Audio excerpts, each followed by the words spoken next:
India TV YouTube channel को subscribe करें और बेल आइकन दबाएं। नमस्कार, मैं हूं अमित पालित। सुबह के 9 बजे हैं और हम आपके लिए लेकर आए हैं सुबह 9 बजे की 9 बड़ी खबरें, जिसमें आज हम आपको बताएंगे एक ऑफिसर को लेकर क्यों छिड़ गई है केंद्र और ममता बनर्जी के बीच जंग। आर्मी चीफ ने दिया चीन को क्या दो टूक मैसेज। लेकिन सबसे पहले बताएंगे वैक्सीन पर अमेरिका से आई क्या है गुड न्यूज।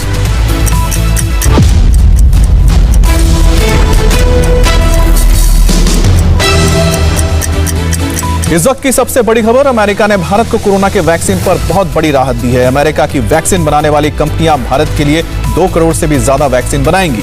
अमेरिकी कंपनियां भारत के लिए एस्ट्राजेनेका वैक्सीन बनाएगी। भारत को अमेरिकी सौगात का यह ऐलान अमेरिका के दक्षिण और मध्य एशियाई मामलों के ब्यूरो के कार्यवाहक सहायक सचिव डीन थॉम्पसन ने किया है।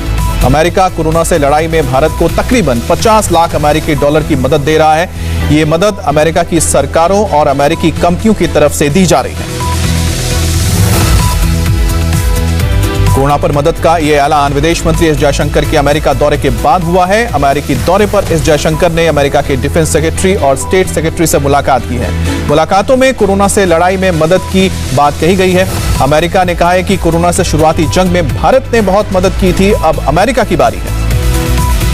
कोरोना से लड़ाई के मुद्दे पर अमेरिका से जो रिस्पांस मिला है उस पर विदेश मंत्री एस जयशंकर ने खुशी जताई है। एस जयशंकर ने कहा है कि यूएस डिफेंस सेक्रेटरी और यूएस स्टेट सेक्रेटरी के साथ मुलाकात बहुत अच्छी रही। हमने डिफेंस पार्टनरशिप और सिक्योरिटी से जुड़े तमाम अहम मुद्दों पर चर्चा की है।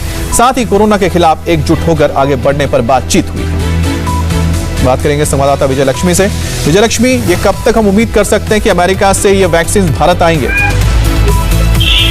देखिए, जो निटिग्रिटीज हैं अमित, उस पर अभी कुछ भी कह पाना वो है वो बेहद मुश्किल होगा। बहरहाल हम जानते हैं कि विदेश मंत्री जो है वो 4 दिनों के अमेरिका के दौरे पर हैं और इसी दौरान उन्होंने ये ट्वीट किया है जिसमें उन्होंने साफ तौर पर जो वैक्सीन किस तरह से वैक्सीन डिप्लोमेसी दोनों देशों के बीच में आगे बढ़ रही है उसको लेकर के जानकारी दी है और कहा है today's talks have further solidified our strategic partnership and enlarged our agenda of cooperation। यानी दोनों देश जो मिलकर के कोऑपरेशन जो दोनों देशों का था वो आगे जाकर के और जो है और सगड़ होने वाला है। यही expand access and ensuring supply जो है वैक्सीन पार्टनरशिप के तहत ये भी एक्सटर्नल अफेयर मिनिस्टर ने आज ट्वीट किया है। तो अब निटिग्रिटीज जो है उसको लेकर के डिटेल थोड़ा देर में आएगी अमित, लेकिन अभी फिलहाल जानकारी जो है वो यही है कि दोनों देशों ने इस बात को अग्री किया है और आगे आने वाले दिनों में इसमें चीजें आगे बढ़ेंगी।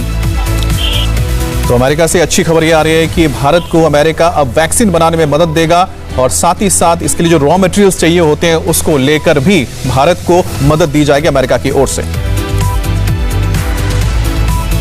अब केंद्र सरकार और पश्चिम बंगाल सरकार की लड़ाई अब दिल्ली तक पहुंच गई है। केंद्र ने बंगाल के मुख्य सचिव और ममता बनर्जी के करीबी अल्पन बंदोपाध्याय को दिल्ली बुला लिया है। कल पीएम के साथ हुई मीटिंग में ममता बनर्जी आधे घंटे देरी से पहुंची थी और इसके बाद सियासी बवाल कोलकाता से दिल्ली तक पहुंचा।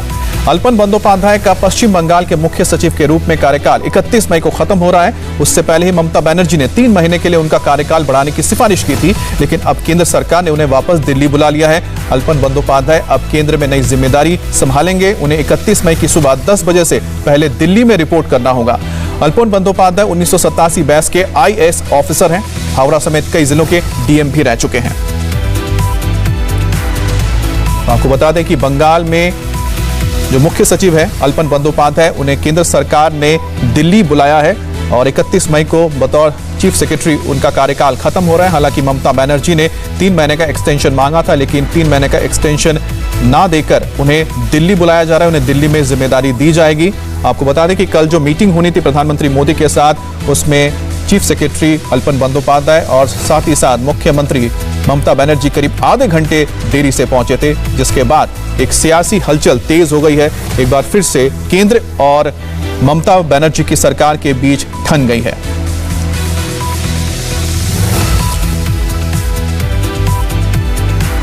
केंद्र सरकार और पश्चिम बंगाल सरकार की लड़ाई अब दिल्ली पहुंच गई है। केंद्र ने बंगाल के मुख्य सचिव और ममता बनर्जी के करीबी अल्पन बंदोपाध्याय को दिल्ली बुला लिया है। कल पीएम के साथ हुई मीटिंग में ममता बनर्जी आधे घंटे की देरी से पहुंची थी और इसके बाद सियासी बवाल कोलकाता से दिल्ली तक शुरू हो गया। अल्पन बंदोपाध्याय का पश्चिम बंगाल के मुख्य सचिव के रूप में कार्यकाल 31 मई को खत्म हो रहा है। उससे पहले ही ममता बनर्जी ने 3 महीने के लिए उनका कार्यकाल बढ़ाने की सिफारिश की थी, लेकिन अब केंद्र सरकार ने उन्हें वापस दिल्ली बुला लिया है। बात करेंगे संवाददाता देवेंद्र पराशर से। देवेंद्र, जब अल्पन बंदोपाध्याय ने डिपोटेशन की मांग नहीं की थी, फिर उनका डिपोटेशन क्यों हो रहा है दिल्ली? देखिए, क्योंकि प्रधानमंत्री नरेंद्र मोदी वहां पे गए हुए थे और वहां पर ऐसा माना जा रहा है, ये आदेश में ऐसी कोई जिक्र नहीं है, लेकिन जो सोर्सेज हमें ये बता रहे हैं कि जिस प्रकार से एक ब्यूरोक्रेट रहते हुए वहां के चीफ सेक्रेटरी होते हुए और प्रधानमंत्री की बैठक में वो नहीं आए और मुख्यमंत्री ममता बनर्जी का चाहे जो भी फैसला था, लेकिन एक ब्यूरोक्रेट होने के नाते, चीफ सेक्रेटरी होने के नाते उन्हें इस बैठक में शिरकत करना चाहिए था। और शायद यही वजह है कि केंद्र सरकार ने कल उन्हें ये कहा है कि 31 मई की सुबह 10 बजे तक आपको यहाँ रिपोर्ट करना है। जो इंडियन एडमिनिस्ट्रेटिव एक्ट है उसके रूल 6(1) के हिसाब से ये कहा गया है कि 2 कंडीशन उसमें होता है। एक तो ये कि ऐसा डेपुटेशन केंद्र और राज्य दोनों सरकारों की सहमति से हो।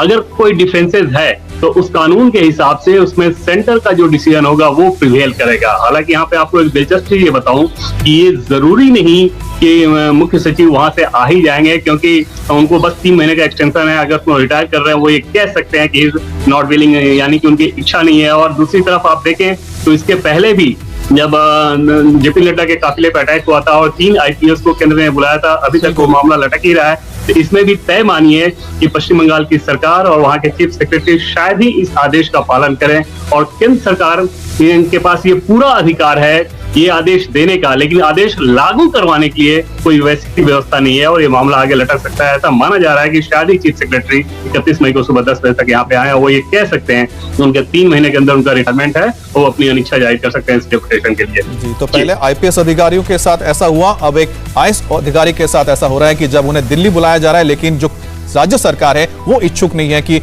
वो उस ऑफिसर को दिल्ली भेज दें। तो आपको बता दें कि बंगाल के मुख्य सचिव अल्पन बंदोपाध्याय का कार्यकाल 31 मई को खत्म हो रहा है, लेकिन ममता बनर्जी चाहती हैं कि उन्हें 3 महीने का एक्सटेंशन दिया जाए, लेकिन वहीं पर केंद्र सरकार ने उन्हें दिल्ली बुलाया है। सियासी टकराव की तरह सरहद पर भी टकराव जारी है। भारत चीन बॉर्डर पर विवाद के बीच आर्मी चीफ एमएम नरवणे का एक बड़ा बयान आया है। सेना प्रमुख ने कहा है कि एलएसी पर भारतीय सेना अलर्ट है और सीमा पर एक तरफा बदलाव की इजाजत नहीं दी जाएगी। एलएसी पर चीन की सेना के सैन्य ड्रिल के बीच वायुसेना प्रमुख ने लद्दाख का दौरा किया था और अब सेना प्रमुख का चीन पर यह बयान बहुत अहम माना जा रहा है। चीन की सीमा पर अप्रैल 2020 वाली स्थिति अब भी कायम नहीं हुई है। चीन से बातचीत तो चल रही है, लेकिन भारत और चीन की सेना अपने अपने इलाकों में हजारों की संख्या में डटी हुई है। सिर्फ और सिर्फ पेंगोंग लेक के इलाके पर ही जो मूवमेंट है वो बदला है, यानी कि चीन की सेना पीछे हटी है और भारत ने भी अपने सैनिकों को पीछे बुलाया है। आपको बता दें कि आर्मी चीफ ने चीन को किस तरह से डायरेक्ट मैसेज दिया। सेना प्रमुख नरवणे ने कहा है कि भारत दृढ़ता से और बिना उकसावे के तरीके से चीन के साथ निपट रहा है ताकि पूर्वी लद्दाख में भारत के दावों की सूचिता सुनिश्चित हो। पूर्वी लद्दाख में टकराव के सभी बिंदुओं से सैनिकों की पूरी तरह से वापसी हुए बिना तनाव में कमी नहीं आ सकती है और भारतीय सेना क्षेत्र में हर तरह की आकस्मिक स्थिति से निपटने के लिए तैयार है। इस समय भारतीय सेना ऊंचाई वाले क्षेत्र में सभी महत्वपूर्ण इलाकों में नियंत्रण बनाकर रख रही है और किसी भी आकस्मिक स्थिति से निपटने के लिए पर्याप्त जवान हैं जिन्हें आरक्षित रखा गया है। उत्तरी सीमा पर हालात नियंत्रण में हैं और चीन के साथ अगले दौर की सैन्य वार्ता में अप्रैल 2020 से पहले की स्थिति को बहाल करने पर ध्यान केंद्रित किया जाएगा। बात करेंगे हम संवाददाता देवेंद्र पराशर से एक बार फिर से। देवेंद्र, जिस तरह से हम देख रहे हैं कि आर्मी चीफ का यह बयान आया है, तो क्या लग रहा है कि जो अभी तक हम देख रहे थे कि लगातार दौरे हो रहे हैं, चीन के साथ भी बातचीत हुई है, तो आर्मी बॉर्डर से पीछे नहीं हट रही है, तो आखिर चल क्या रहा है? और देखिए, अभी जो ताजा बयान है उसको इस संदर्भ में समझा जा सकता है कि बॉर्डर के उस तरफ है, एलएसी के दूसरी तरफ है, चाइना की जो पीएलए के जो ट्रूप्स है वहां पे उनका एक ड्रिल शुरू हुआ है। शायद उस लिहाज से आर्मी चीफ ने एक बार फिर से मैसेज देने की कोशिश की है कि डी एस्केलेशन तब तक नहीं हो सकता जबकि प्रॉपर तरीके से हर जगह पर डिसएंगेजमेंट ना हो। सिर्फ पेंगोंग इलाके में ही हुआ, बाकी डेप्सांग वगैरह की अगर बात करें तो वहाँ पे 11 राउंड के बातचीत के बावजूद अभी तक गतिरोध नहीं टूटा है। वहाँ पे आर्मी चीफ ने एकदम सीधे साफ 2 टुक शब्दों में यह संदेश दे दिया है कि भारत पूरी दृढ़ता के साथ अपने स्टैंड पे कायम रहेगा और यहाँ पर निश्चित तौर पे चीन को ही ये समझना होगा कि आखिर द्विपक्षीय बातचीत के आधार पर इस मसले का समाधान निकाले। और साथ ही साथ आर्मी चीफ का ये बताना है कि किस प्रकार से ऊंचाई वाले जगहों पे, जो कि स्ट्रेटेजिकली बहुत ज्यादा महत्वपूर्ण है और चीन के अंदर बहुत ज्यादा बौखलाहट भी इस बात को लेकर रहती है कि भारतीय सैनिक किस प्रकार से ऊंचाई वाले जगहों पे मौजूद हैं, तो वो भी एक संदेश देने की कोशिश की गई है ताकि चाइना किसी प्रकार से किसी दुस्साहस की बात ना सोचे और 11 राउंड की बातचीत के बाद जब अगले राउंड की बातचीत हो तो उसमें किसी प्रकार से गतिरोध टूटने की बात सामने आए। और चीन ने जो दुस्साहस किया है 20 अप्रैल 2020 से पहले की स्थिति को बहाल किया जाए। लेकिन अब तक जो बातचीत हुई है उसमें तो एक बात बिल्कुल क्लियर है कि भारत ने अपना स्टैंड क्लियर किया है, लेकिन साथ ही साथ जो एक जगह पर जो कामयाबी मिली है और वो है पेंगोंग के इलाके से जिस तरह से चीन को अपनी सेना हटानी पड़ी है, वो भारत की जो दृढ़ता है उसको साबित करता है। लेकिन देप्सांग समेत कुछ इलाके हैं जहां पर अभी भी बरकरार है तनाव। बहुत बहुत शुक्रिया आपका देवेंद्र। चीन से एलएसी पर टकराव चल रहा है तो डोमिनिका से मेहुल चौकसी के प्रत्यर्पण पर विवाद छिड़ा हुआ है। हजारों करोड़ के पीएनबी घोटाले के आरोपी मेहुल चौकसी की प्रत्यर्पण की कोशिशों में लगे भारत की उम्मीदों को झटका लगा है और डोमिनिका आइलैंड के हाई कोर्ट ने भगौड़े मेहुल चौकसी के प्रत्यर्पण पर फिलहाल रोक लगा दी है। अदालत ने यह भी फैसला सुनाया कि अगर मेहुल चौकसी अपने परिजनों या फिर कानूनी सलाहकारों से मिलना चाहते हैं तो उन्हें मदद मिल सकती है। अब अगली सुनवाई होगी 2 जून को। डोमिनिका के हाई कोर्ट में मेहुल चौकसी के वकील ने यह भी कहा है कि कानूनी अधिकारों से उन्हें वंचित कर दिया गया है, लेकिन कोर्ट ने चौकसी के वकील की दलील को खारिज कर दिया। मेहुल चौकसी जी डोमिनिका में हैं कस्टडी में, तो टीम ऑफ लॉयर पहुंची वहां उनको मिलने के लिए लॉकअप में। उनको उससे मिलने मेहुल चौकसी जी से मिलने नहीं दिया गया। बहुत ज़्यादा एफर्ट्स के बाद, रिपीटेड विजिट्स के बाद, परसुएशन के बाद 2 मिनट की मुलाकात हुई। उसमें मेहुल चौकसी जी ने अपने हॉरिफाइंग एक्सपीरियंस बताया कि उनको जॉली हार्बर एंटीगा से पिक कर लिया गया था forcibly by a group of man और उनको ले जाया गया डोमिनिका में। जब वहाँ डोमिनिका पहुंचे तो वहाँ पुलिस पहले से ही खड़ी हुई थी। पुलिस को पता था कि उन्हें लाया जा रहा है और फिर उन्हें मंडे को ही पुलिस स्टेशन में लॉकअप में बंद कर दिया गया था, जबकि पूरे वर्ल्ड को तो ये न्यूज़ वेडनेसडे को दी गई। तो और उनकी बॉडी पे ब्रूसेस मार्क्स हैं, उनकी एक आंख से ब्लड भी आ रहा है, आई सूजी हुई है और पूरी बॉडी पे मार्क्स हैं, इलेक्ट्रिकल शॉक के भी मार्क्स हैं। उनको टॉर्चर किया गया है।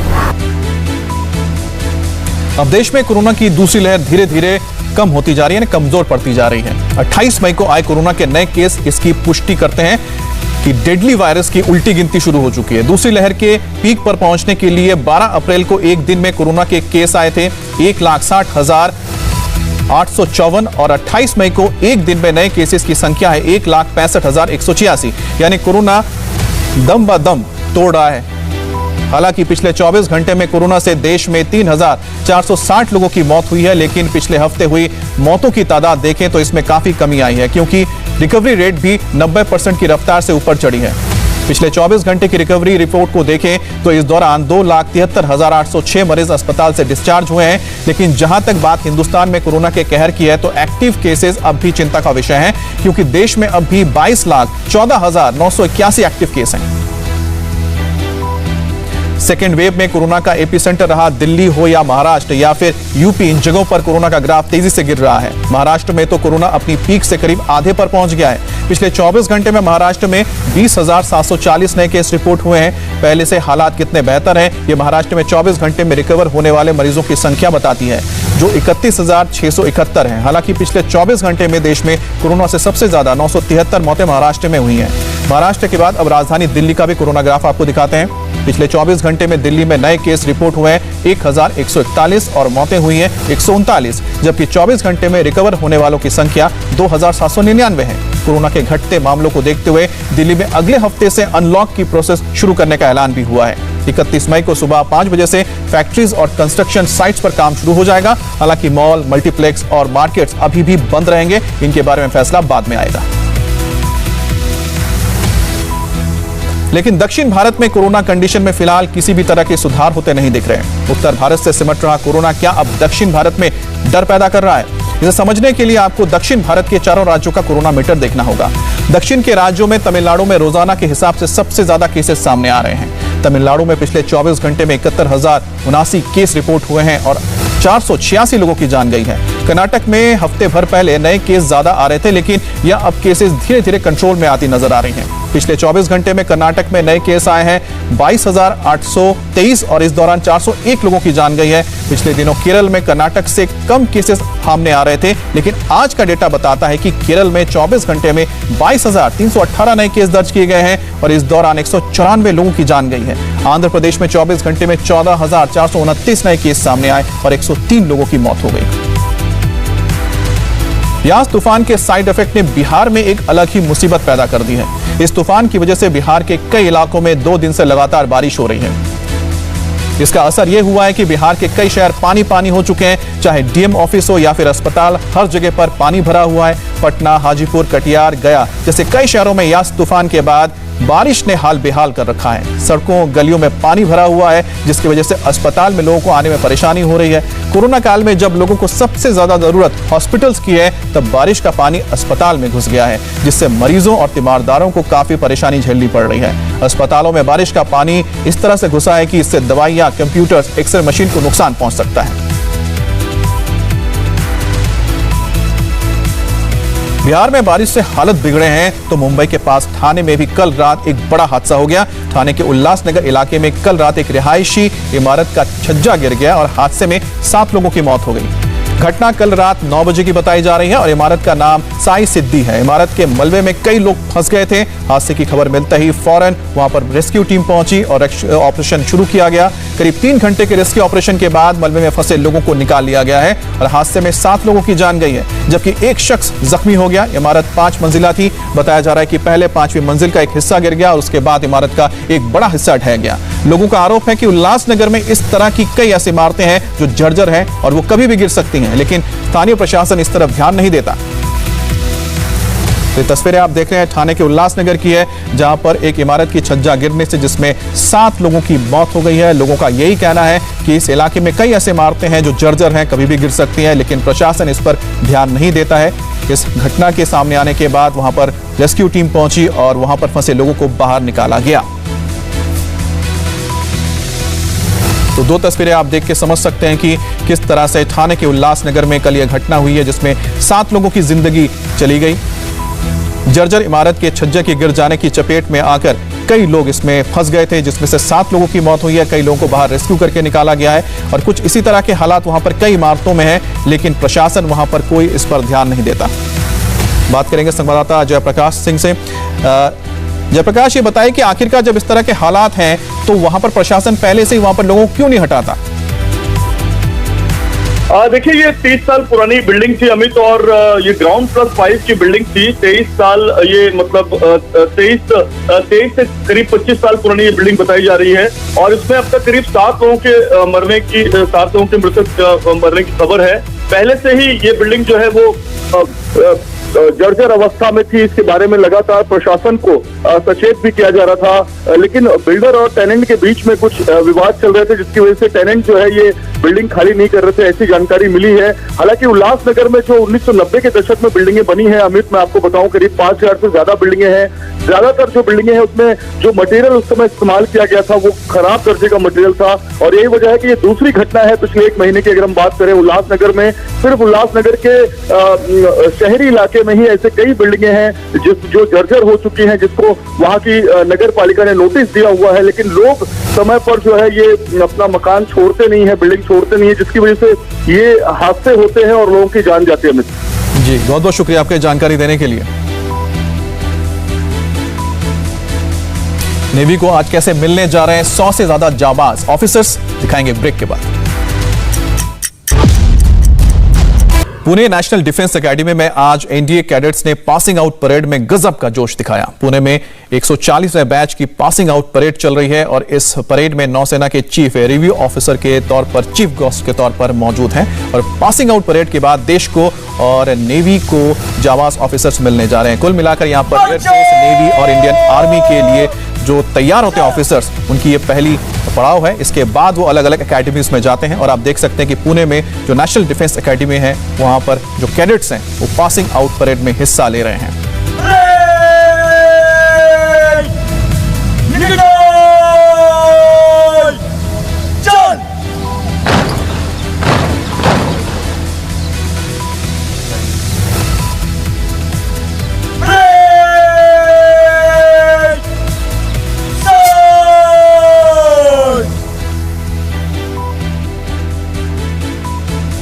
क्या राहुल विदेशी जुबान बोलते हैं? एक ब्रेक के बाद आपको बताएंगे।